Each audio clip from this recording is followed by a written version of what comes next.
He lost his memory and fell in love with another woman. I mourned him, buried our love, and disappeared. 6 years later I returned, not to reclaim him, but to bury the past for good. He begged for a second chance. But I wasn't the woman who got left behind. I was the woman who walked away. They said we were meant for each other. Nathan Hale and I had been tied together by fate, legacy, and a century-old promise between the Hales and the Evans family. Our marriage was the product of careful tradition, not whirlwind romance. But somehow I had grown to love him anyway. I convinced myself that love could grow in quiet places. In shared coffee. In dinner conversations. In the way he pulled the blanket up over my shoulders when he thought I was asleep. But love, I learned far too late, cannot be one-sided. We had only been married 3 years when the accident happened. It was raining, cold, heavy rain that blurred the road and erased the lines. I was driving, terrified, stuck on the steep ridge near Hollow Cliff. Nathan was in the car behind me, shouting something through the crackling Bluetooth when the brakes failed. I remember headlights, screeching tires, a flash of blue, and then his car in front of mine. He swerved into the path of the truck. I screamed his name as metal crumpled like paper. He died on impact. The man who had once fallen off a cliff and disappeared for 3 years came back only to save me with his life. Yes, he had vanished years ago. Everyone thought he was dead. But Nathan had survived that fall, washed up in a remote fishing village with no memory of who he was. According to the doctor's notes we later found, he remembered nothing. Not his name, not his family, not me. Until someone recognized him months later and brought him back. But even then he never spoke of those missing years. He'd claimed they were a fog, a blur. His parents never pressed him. I never dared. Not until he died again. At the funeral I wore black. Simple, understated, the way he liked. The air smelled like damp soil and lilies. Dozens came to say goodbye. But I didn't hear them. My ears rang with silence. My body felt like it wasn't mine. Nathan's casket was white. Immaculate. His photograph sat on a silver easel beside it. One of him smiling faintly, his dark hair swept by the wind, his eyes unreadable. Mrs. Hale sobbed openly. Her mascara ran down her cheeks like ink stains. "It's my fault," she whispered to no one. "If I hadn't forced him to marry Clara. If I had let him be with her, he might still be." Mr. Hale's voice cut through like a blade. "He died for her. He fell off a cliff for her. Took a truck for her. And she's still standing." He turned to me. His eyes were ice. "Why wasn't it you?" The words struck deeper than any blow. I didn't cry. I couldn't. My grief had calcified into something harder. It wasn't until later, when I stood alone at his tombstone, that the pain surfaced. Nathan Hale. Beloved son, loyal husband. He gave everything, even his life. I traced the engraved letters with trembling fingers. He gave everything. For me. But I didn't even know who he truly was.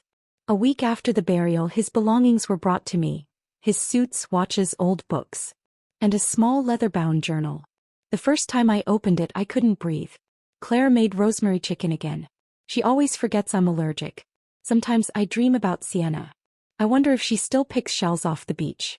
Mom keeps pressuring me to act normal. But I remember everything. I remember her. Sienna Monroe. If I had found her again, would I have still said yes to Clara?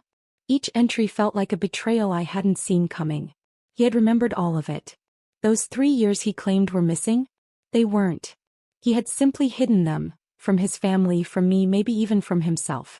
He had loved another woman, deeply, desperately, in the quiet years we all assumed were lost. And I was just the woman they married him off to. He never said it aloud. But his journal made it clear. I was his obligation. She was his heart. I clutched the journal to my chest and screamed. Nobody heard. The next morning I stood once more by his grave. A light breeze stirred the leaves. And for the first time in my life, I wished I were dead. "If you loved her," I whispered, kneeling before the stone, "why didn't you just choose her?" I didn't know what I was hoping for. A voice from beyond? All I got was silence. No, not silence. A voice in my head. My own. "You don't belong in this story anymore." And then, pain. Blinding, white-hot pain in the back of my skull. I had slammed my head against his tombstone. Blood.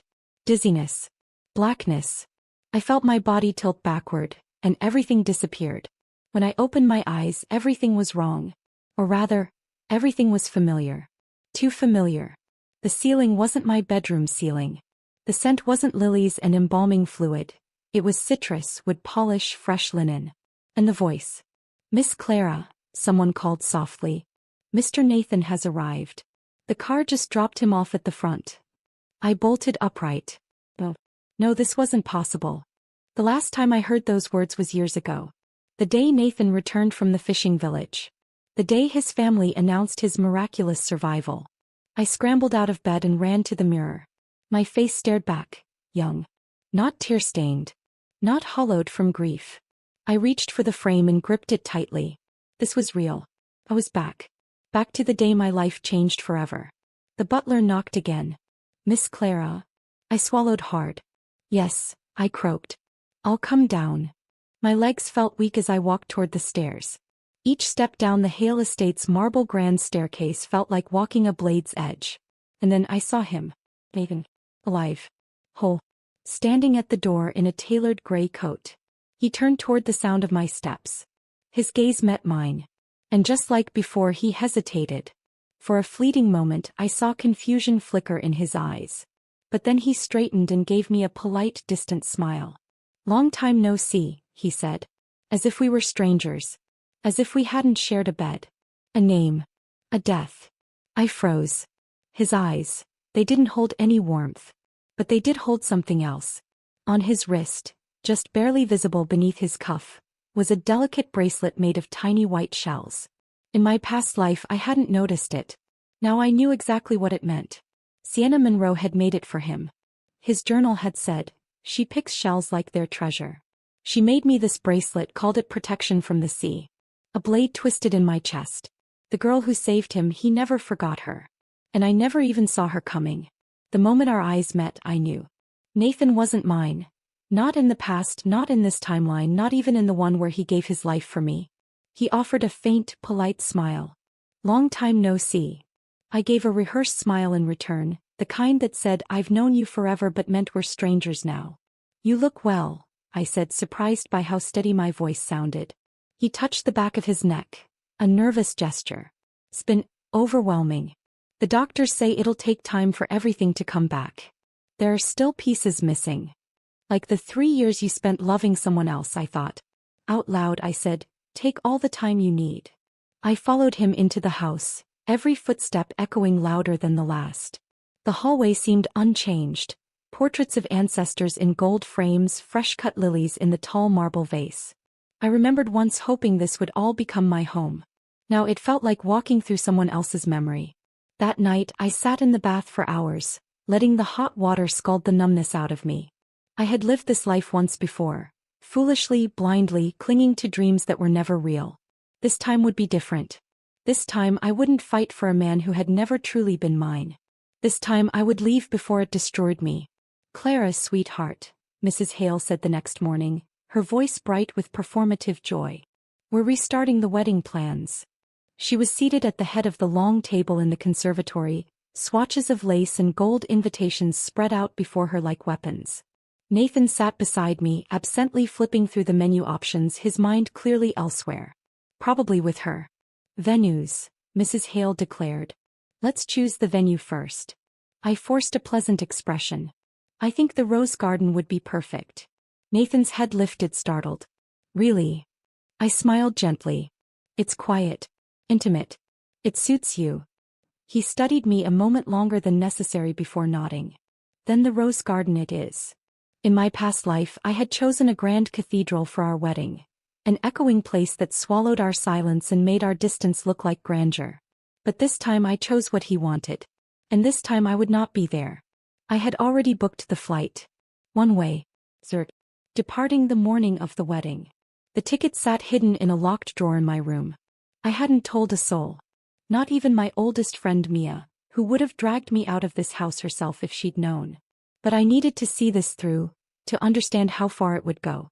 To prove to myself that I had changed. Nathan, on the other hand, was slipping. I could feel it. Some evenings I'd find him sitting on the back porch, staring off into the rose garden with a look I'd mistaken for reflection. I knew better now. He wasn't seeing roses. He was seeing wildflowers by the ocean.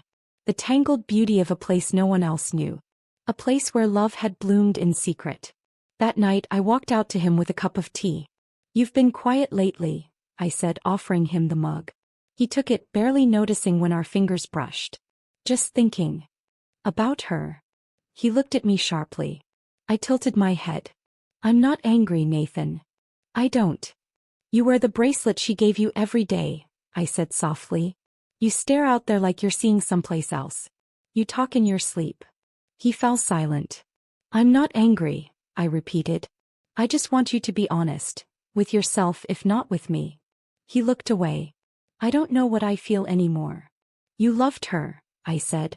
"And now you're being pushed to marry me again." "I'm not being pushed," he said, but his voice lacked conviction. I didn't argue. There was nothing more to say. I left him there and returned to my room, shutting the door gently behind me. The suitcase under my bed was half-packed. Soon it would be full. A few days later, Mrs. Hale insisted on taking me to her favorite bridal boutique. "You and Nathan need to find the perfect dress together," she said excitedly. "It'll be symbolic, just like last time." How ironic. I nodded, knowing it didn't matter. Inside the boutique, I went through the motions. Tried on gowns. Posed for photos. Laughed at Mrs. Hale's jokes. Nathan stayed mostly silent, thumbing through his phone when he thought no one was watching. I stepped out in a lace gown that trailed like fog behind me, just as the bell above the door chimed. "Excuse me," a soft voice called out. "I have an appointment at 3. I froze. It was her. Sienna Monroe. She walked in wearing a cream blouse tucked into a pale blue skirt, her dark hair falling over one shoulder in lazy waves. She looked effortless, elegant in the way women do when they know they're loved. When she spotted us, her eyes widened. "Oh," she said brightly. "What a coincidence." I forced myself to smile. "Hello. I'm Sienna. I'm getting married next month." She smiled and turned to Nathan. "I didn't expect to see you here." He stood frozen like a deer caught in headlights. "Sienna." Her eyes flicked to me. "And you must be Clara. Nathan's fiancée?" "That's right." Her smile tightened. What a small world. I wanted to leave. I wanted to turn around, grab my things and run straight to the airport. But I stayed. Sienna glanced at the dress in my hands. "Beautiful choice. You know, my fiancé always says I look best in lace too." "How lucky for you," I said, my tone mild. She kept talking, mostly to me, but her gaze kept flicking toward Nathan, lingering a little longer each time. "We met at the coast," she said. "He used to come into the cafe where I worked. We'd collect shells together. It was silly but sweet." Nathan shifted. "And your fiancé?" she asked suddenly. I blinked. "What about him? Does he do all those little things? Remember the day you met? Bring you cake from across town just because you mentioned it in passing?" Nathan's hand clenched slightly. I saw it. He saw it. And I knew exactly what she was doing. Sienna looked back at him. "Do you love her?" she asked, almost too casually. He didn't answer right away. I stepped forward, cutting in. "I think we've taken up enough of your time, Sienna. Congratulations on your engagement." She blinked at me, then gave a sharp nod. "Of course. And congrats to you too, Clara." Nathan remained still the entire time. As we stepped outside, he muttered something about needing to take a call and disappeared around the corner. I stood there for a moment, staring at the sky. The sun was bright, but I felt cold. I didn't follow him. Not yet. I already knew where he'd gone. And soon I'd know exactly what I needed to do. That night I opened the drawer beside my bed. Inside was the envelope holding my ticket. Zert. July 3rd. 8:25 a.m. I traced the date with my finger. The wedding was scheduled for July 3rd at 6 p.m. By the time anyone noticed I was gone, I'd already be halfway across the Atlantic. I placed the ticket back and shut the drawer quietly. This wedding would be the last thing I gave him. It would be the closure I never got before. He would get the dress, the venue, the photographs, everything the world expected. But he would not get me. Not this time. Some people say letting go is a choice. But I've come to learn it's more like a quiet unraveling. A slow undoing of every thread that once held your heart together. The night after we visited the bridal boutique, I sat on the edge of my bed for hours, unable to sleep. The image of Nathan looking at Sienna, The way his body leaned ever so slightly toward her haunted me like a whisper in the dark. I had once told myself I'd be okay just giving him the wedding he wanted. But now, it wasn't about giving him anything. It was about giving something back to myself. I rose at dawn and stepped outside barefoot. The morning air was sharp, dew-kissed and silent. A thin fog clung to the backyard like it too hadn't yet decided to move forward. I walked until I reached the base of the cherry blossom tree. The same tree Nathan had planted for me on my 16th birthday. He said we'd get married beneath it. He said when the petals fell it would feel like snow in spring, our own private fairy tale. It had grown tall over the years, branches stretching with quiet confidence, unaware that the love it was meant to symbolize had long since withered. "I'm sorry," I whispered. Then I poured the gasoline. The flames caught fast, licking up the bark with greedy tongues. The fire roared to life, fierce and final, casting my face in its glow. One by one I fed the blaze. The music box. The hand-stitched photo album. The paper cranes he folded for me after my high school exams. The silver necklace I wore when he first kissed me. Finally, I held up the ring box. Inside it, the diamond engagement ring glinted coldly, like his gaze when he watched Sienna walk away. I didn't hesitate. I threw it in. The fire popped and hissed. Sparks flew. Metal hissed and cracked. When it was over, all that remained was ash. Ash and silence. I stood amidst the smoke, barefoot and hollow, and for the first time since my return I felt light. Not happy. Not healed. But light, like I had just severed the last thread tying me to a dream that never belonged to me. By noon, the estate was buzzing with wedding prep again. There were new staff, florists, event planners, catering vendors. I kept to myself as much as possible, floating through it all like a ghost. Until I saw her. This time she was holding a clipboard and dressed in a simple white blouse tucked into a black pencil skirt. Her long hair was curled softly at the ends and she wore a name tag, Sienna M. Planning assistant. I was standing on the second floor landing when I spotted her in the main foyer. She was signing an HR form with perfectly poised hands, lips pursed in what looked like feigned professionalism. Nathan passed by her on his way downstairs. He hadn't seen her at first. But when he did he stopped. Only for a second. A pause so brief most wouldn't have noticed. But I did. His shoulders stiffened. His fingers twitched slightly, a tell I'd memorized over years of watching him mask his feelings. "This is our new assistant, Miss Sienna," the HR manager chirped. Sienna looked up. Their eyes met. His fingers trembled. "Welcome," Nathan said, his voice low and hoarse. Then without another word he strode off. I followed him. Quietly. From a distance. He slipped into a small storage room just off the east wing. A few moments later Sienna walked in after him. I hovered by the doorway, pressing myself against the wall. I shouldn't have listened. I knew that.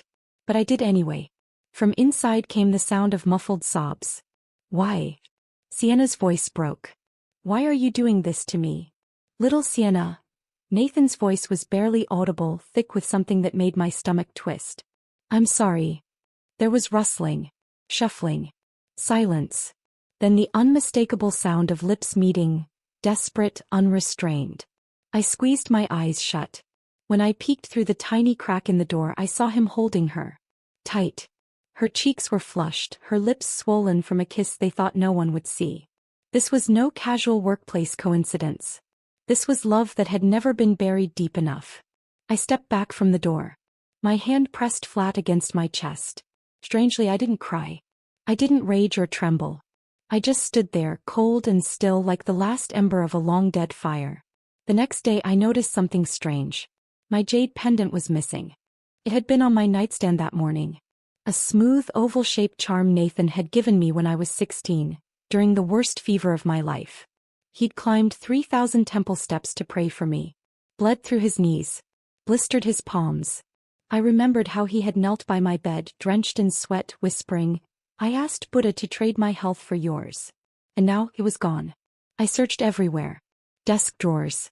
Jewelry boxes. My old coat pockets. Nothing. Later that afternoon Sienna approached me, her expression sheepish. "I'm so sorry, Miss Evans," she said, eyes wide with fake panic.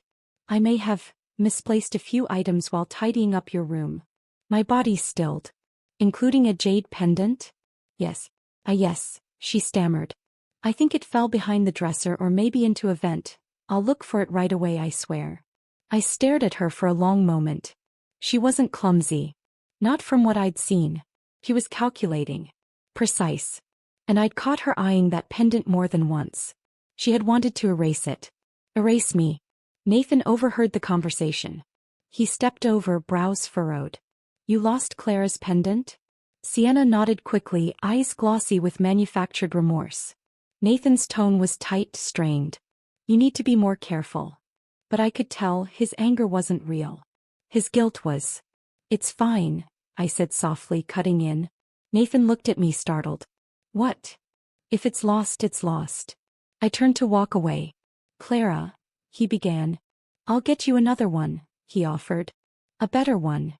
I looked back at him. And in the softest voice I could manage, I said, "There's no need. Some things once lost are meant to stay that way." He opened his mouth to argue but then stopped. Maybe it was my expression. Or the way I stood there, not broken, not bitter, just done. He nodded slowly, his gaze searching mine. But I gave him nothing. No blame. No longing. No sadness. Only silence. And in that silence I knew. This love had died a long time ago. Now I was just burying the ashes. They say memory is fragile. I used to believe that. Now I know it's selective, stubborn even. It doesn't disappear. It just waits, buried in some quiet part of you until the right trigger brings it flooding back. Nathan was starting to remember. Not just me. Not just the life we were building. But her. Sienna Monroe.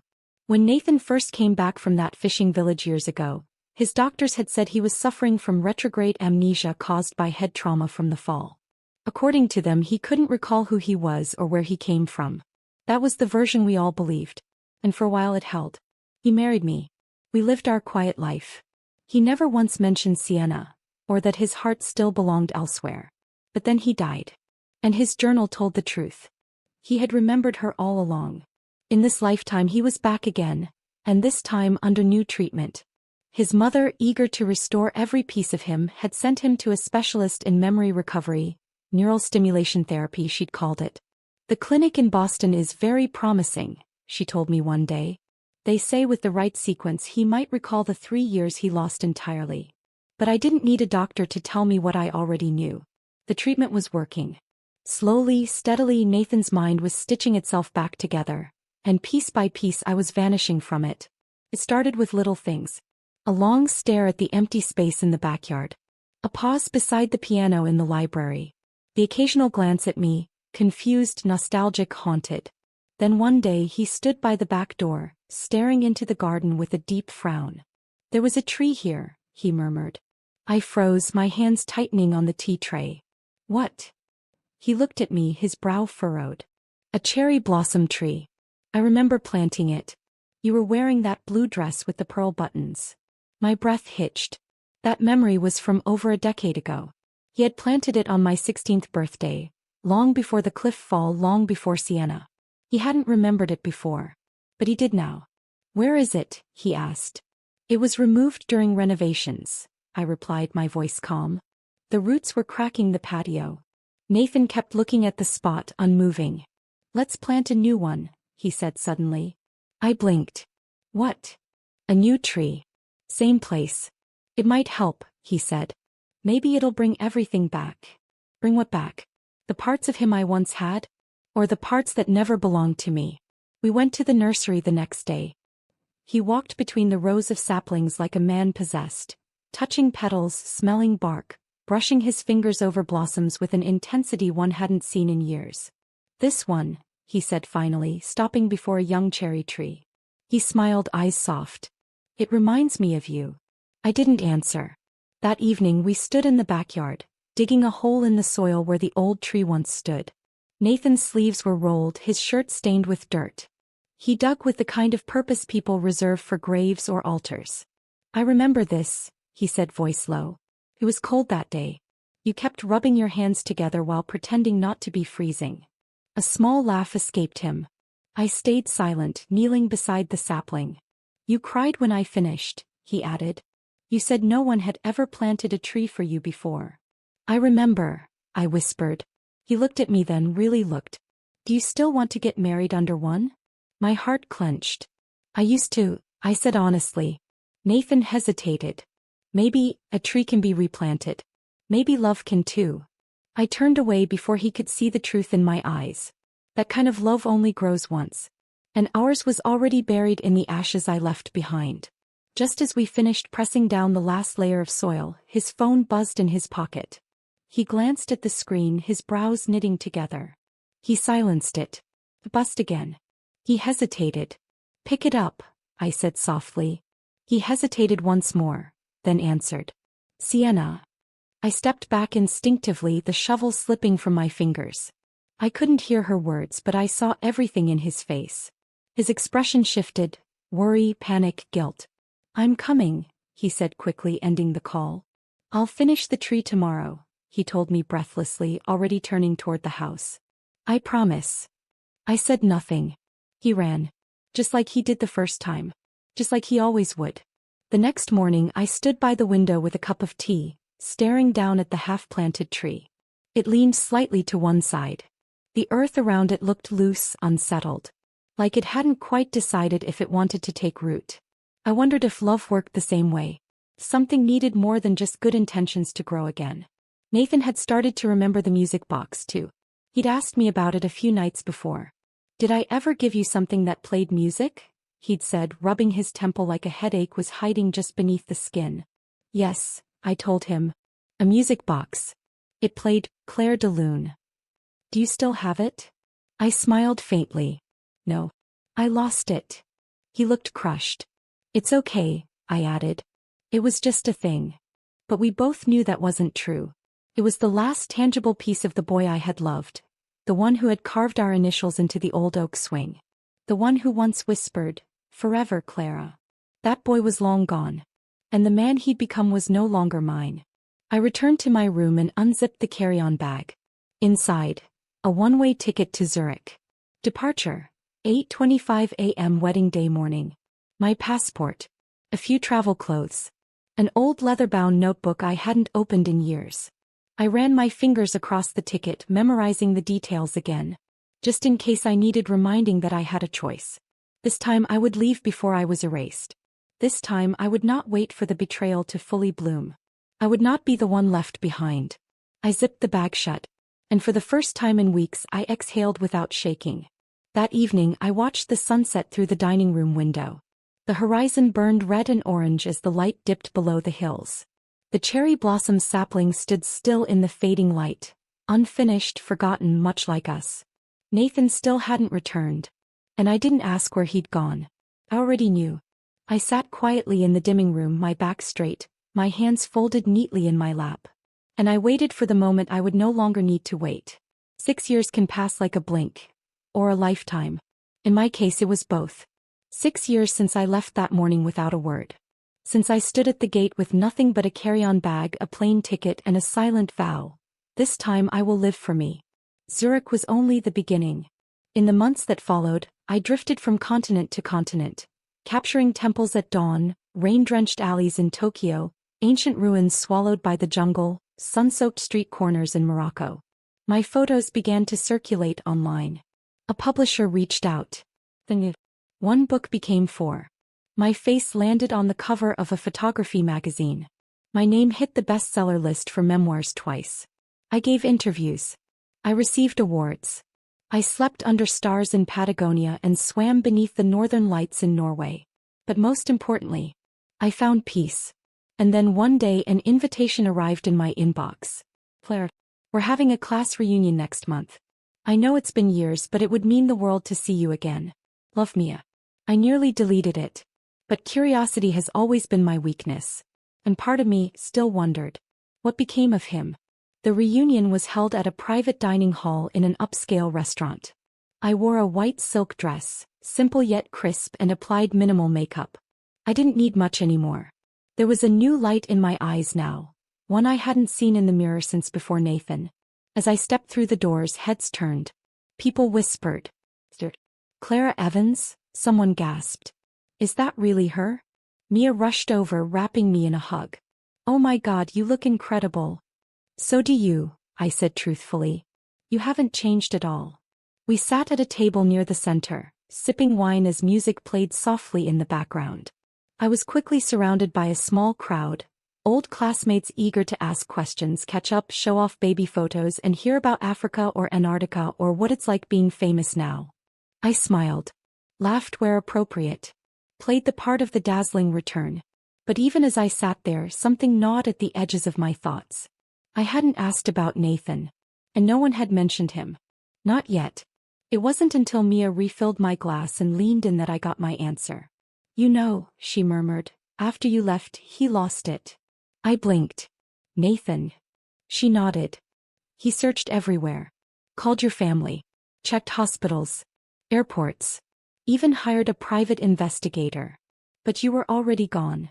I said nothing, swirling my wine. But the wedding still went ahead, Mia added, voice lowering. Because Sienna showed up. In a white dress. Pregnant. I froze. She announced it in front of the guests, Mia continued. Mrs. Hale fainted. Mr. Hale nearly disowned Nathan. But the company's stocks were already trembling. They couldn't afford a scandal. And Nathan married her? I asked, though I already knew the answer. Mia nodded. Yeah. That same day. No ceremony. Just papers. It was a mess. My lips parted slightly, but no words came. She moved into the estate immediately.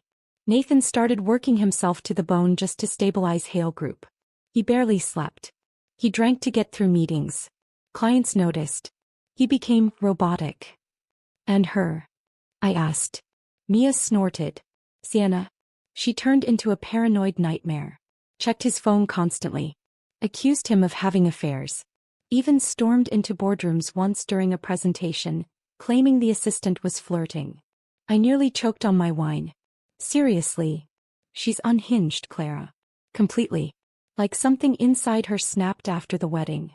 Something inside me twisted. I didn't know what it was. Pity? Vindication? Both. Before I could figure it out, the doors opened. And there he was. Nathan Hale. Time had changed him. His once polished hair now had streaks of gray at the temples. The suit he wore was well cut, but the dark circles under his eyes betrayed the toll of the years. There were lines around his mouth. His gaze, once sharp and unreadable, was now dulled, like a blade worn from misuse. He scanned the room and then saw me. For a moment he froze. And then came the smile. Not the polite one. Not the rehearsed one.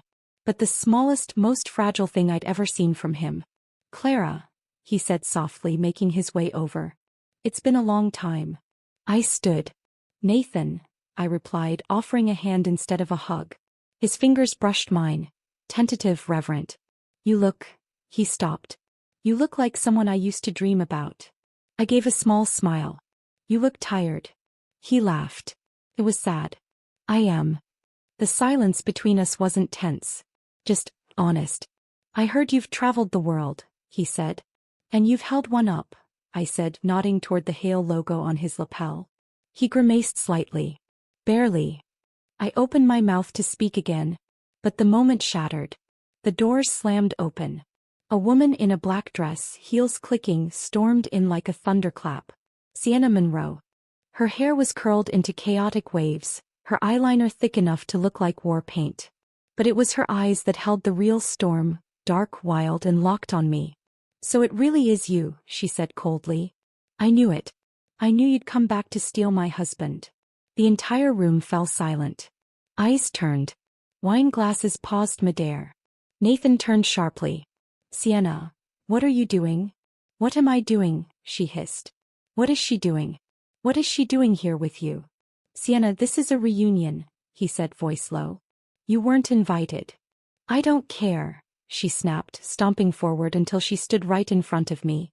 She glared. You think acting all high and mighty makes you any less of a husband-stealer? I gently set my glass down and met her gaze, calm and steady. I'm not interested in your husband. You're lying, she shrieked, lunging forward and grabbing my wrist. You've been seducing him since 6 years ago. Don't think I didn't see the looks. The sound echoed through the room like a gunshot. Everyone froze. Sienna stood trembling, one hand to her cheek. Nathan's hand hung limply at his side, still shaking. Don't, he said darkly. Don't push me, Sienna.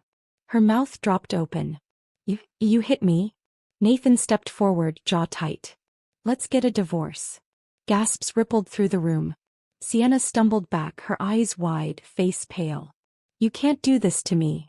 I can, he said. And I just did. She looked to me, panicked, desperate. He's yours now, is that it? No, I replied coolly. He never was. That broke her. She crumpled onto the floor, sobbing into her hands, mascara running like ink on water. Mia came to my side. Are you okay? I nodded. Nathan didn't speak again. He just stood there staring at the wreckage he once called a life. And for the first time I didn't feel pain. Only clarity. I had walked away once. I could do it again. This time without looking back. I didn't expect the slap. Not from Nathan. Not in front of all those people. But even more surprising was the silence that followed. There was no apology. No panic. No backpedaling. Just a man hollowed out, exhausted, done. Let's get a divorce, he'd said like it was the only sentence left in his mouth.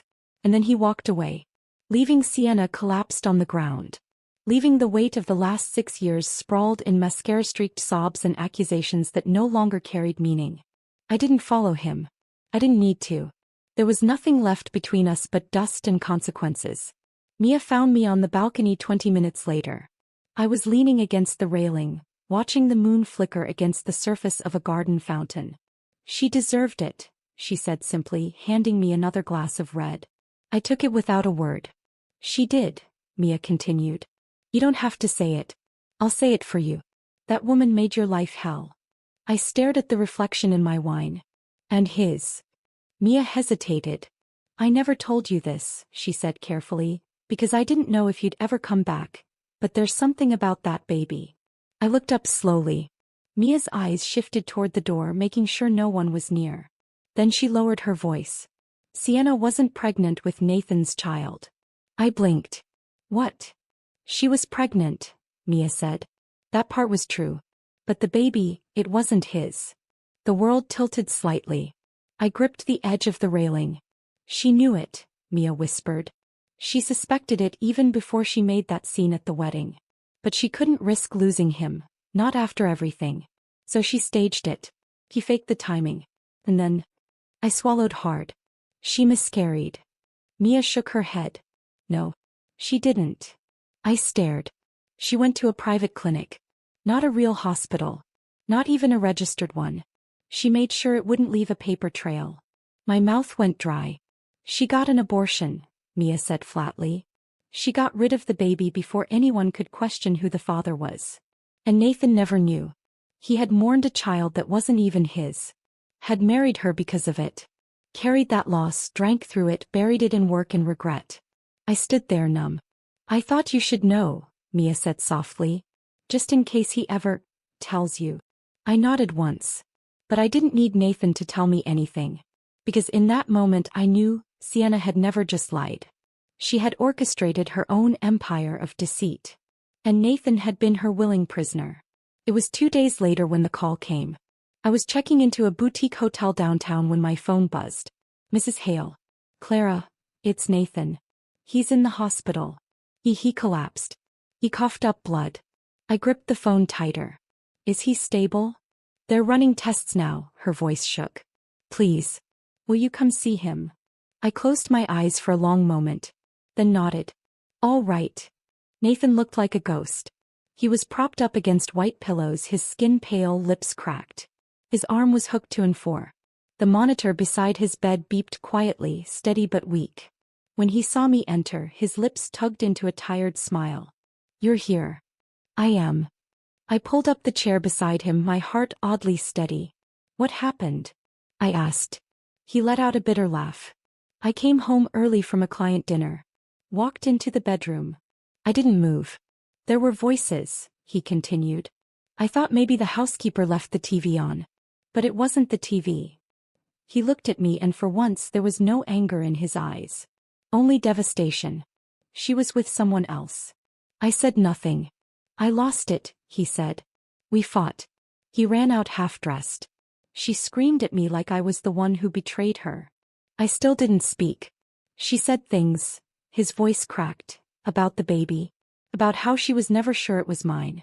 How she only married me to cover up the shame. She said she did me a favor. He covered his face with one hand. And the worst part, he whispered. I believed her. For years. I thought I failed her. Failed our child. I let her convince me I was the villain in my own life. My throat tightened. I filed for divorce yesterday, he said. Good. He looked up at me. I'm sorry, Clara. I met his eyes. Not for me. For you. His lips parted. You're the one who stayed. Who carried her lies. Who let guilt mold your spine and regret steal your voice. I was afraid, he said. No, I corrected. You were in love. He closed his eyes. And now. You're finally waking up. A sharp click of heels interrupted the silence. The door slammed open. Tina. She was still beautiful. In the way chaos can be beautiful for a moment before it devours everything. Her eyes were wild. Her lipstick smudged. She looked like someone on the verge of collapse. Nathan, she cried. Please, please don't do this. He didn't respond. I know I messed up, she wailed, rushing to his bedside. But I love you. You're all I have left. He didn't move. I was scared, okay? That baby, I didn't know what to do. I didn't want to lose you. He flinched. You were never going to tell me, he said coldly. You were just going to keep lying. I saved your life, she shrieked. In that village, remember? I found you. I fed you. I protected you. Nathan's voice turned glacial. You saved me because you saw my watch. Because you recognized my name from the news. You saw an opportunity. No. You wanted a way out, he spat. Not love. Her eyes widened. She crumbled to the floor beside his bed. I did love you, she sobbed. Maybe not at first. But I did. You're my husband. You're nothing to me now, Nathan said quietly. Sienna stared at him. Then turned to me. You think you've won, don't you? She hissed. Coming back here playing saint. I didn't come back for him, I said calmly. I came back for closure. And then I stood. Nathan looked up. Clara. I should go. He reached for me weakly. Wait. But I shook my head. There's nothing left to say. I walked to the door. Paused. I hope you find peace, Nathan. I really do. I didn't look at Sienna again. I didn't have to. Some people aren't worth the weight of your gaze. And some stories don't need a final chapter. Some just end, quietly like a door clicking shut behind you. 3 days after the hospital, I received a package. It was left at the front desk of the hotel. No note. No return address. Just a brown envelope, tied with thin string, my name written across the front in neat, familiar cursive. Clara Evans. I knew the handwriting before I opened it. Inside was a single item. Leather-bound. Slightly worn around the corners. The stitching along the spine frayed from being opened too many times. Nathan's diary. The one he wrote during the years he was missing. The one I was never meant to read but always remembered. The one that changed everything. I stared at it for a long time, just letting the weight of it sit in my lap. I had spent years imagining what it would feel like to hold this again. To turn its pages and find proof that I had meant something to him. Now that it was here, I wasn't sure I wanted to open it at all. So I did. Because I needed to know. Not for closure. Not for anger. Not even for him. For me. The first page was dated 3 months after his disappearance. The handwriting was uneven, like he had only just remembered how to hold a pen. Day 90. The girl brought me soup again today. She says her name is Sienna, but it doesn't feel familiar. Nothing does. But I like the way she smiles when she thinks I'm funny. I don't remember being funny before. I turned the page. Day 101. She helped me shave. I caught a glimpse of myself in the mirror. I don't recognize the man I see, but she tells me I'm safe now. That I don't need to remember. Just rest. I try. But my dreams are full of piano music and blue dresses. My hands paused. Blue dresses. There was a blue dress I used to wear in the summers. Satin ribbon straps, mother-of-pearl buttons, just slightly too big for me because Nathan always said he liked it that way. Said it reminded him of air, of sky, of freedom. He couldn't have remembered that. Not if he didn't remember me. And yet, I kept reading. Day 124. Sienna told me I should stop asking questions. That the past doesn't matter. But I woke up this morning with a melody in my head. Played on a loop for hours and I hummed it until I cried. He says I'm making things up. Maybe I am.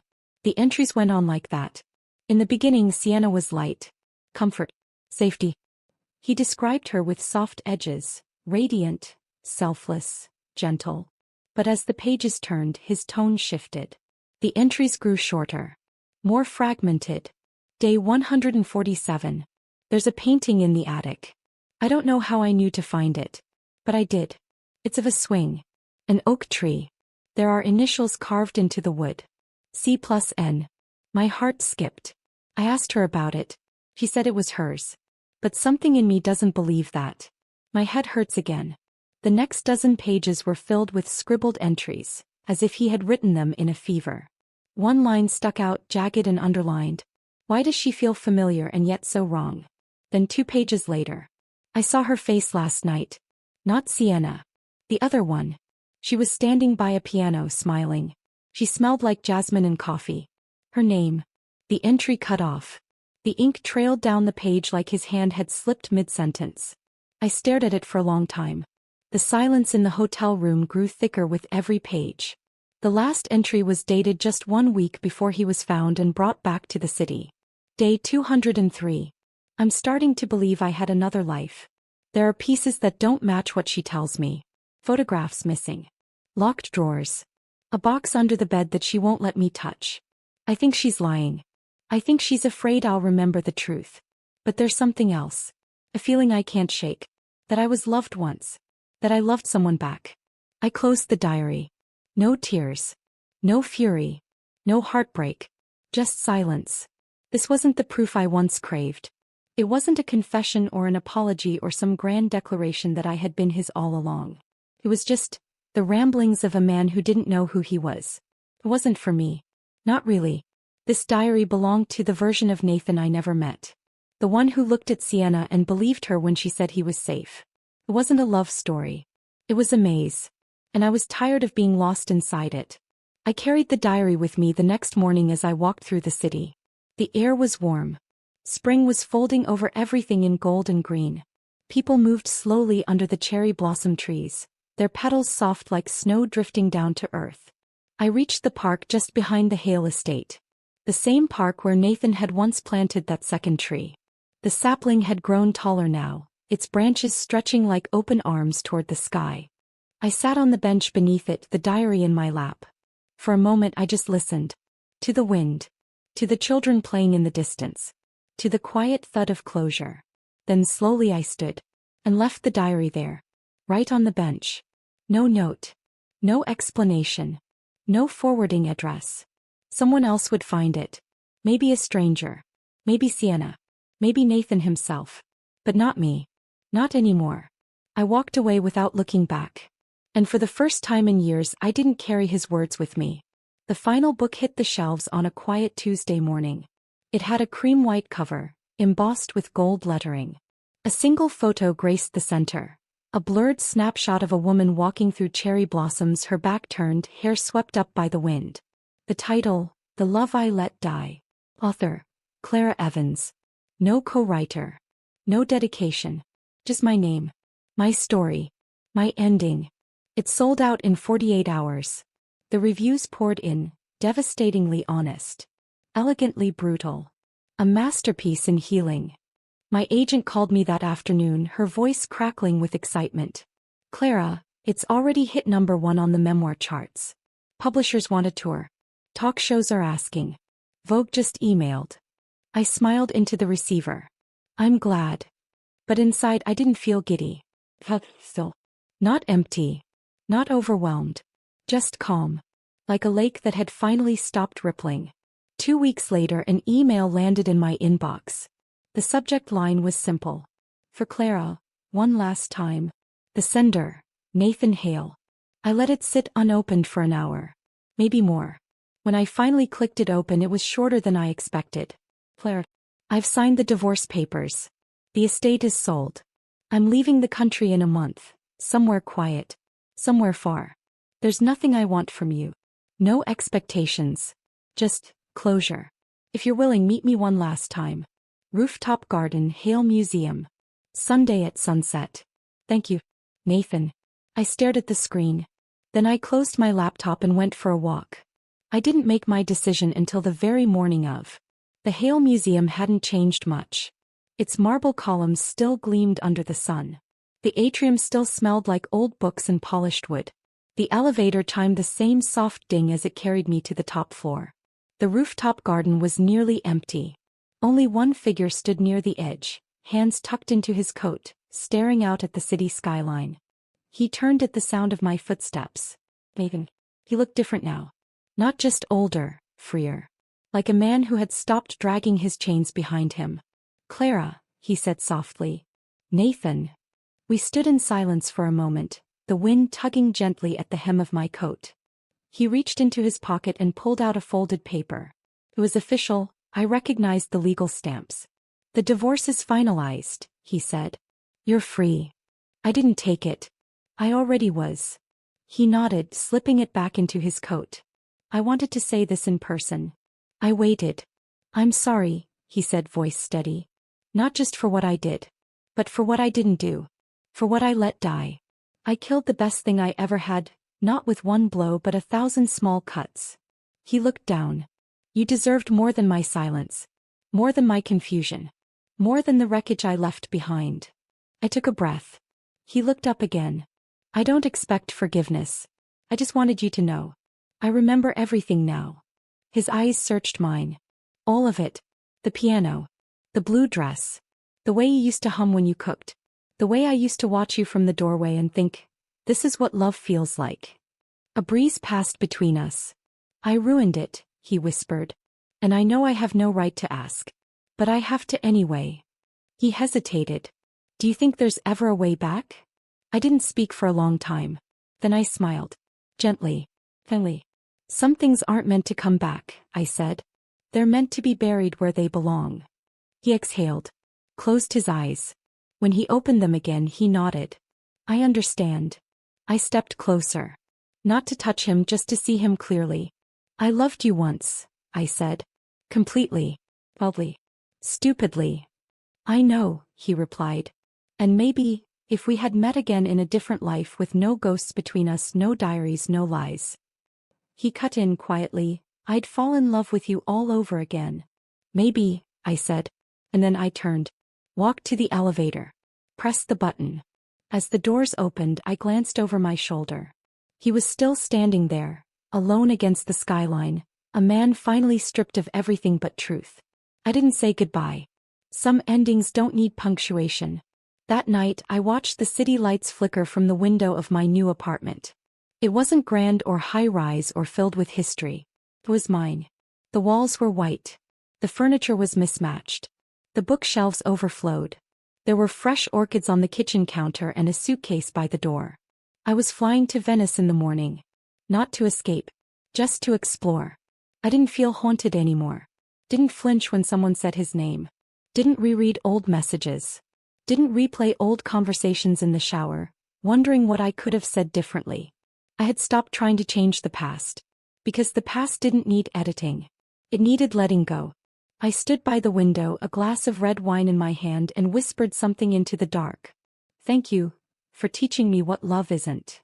And then I raised my glass, not in bitterness, not in mourning. In honor of the woman I had become. The one who chose herself. The one who stopped waiting. The one who walked away. The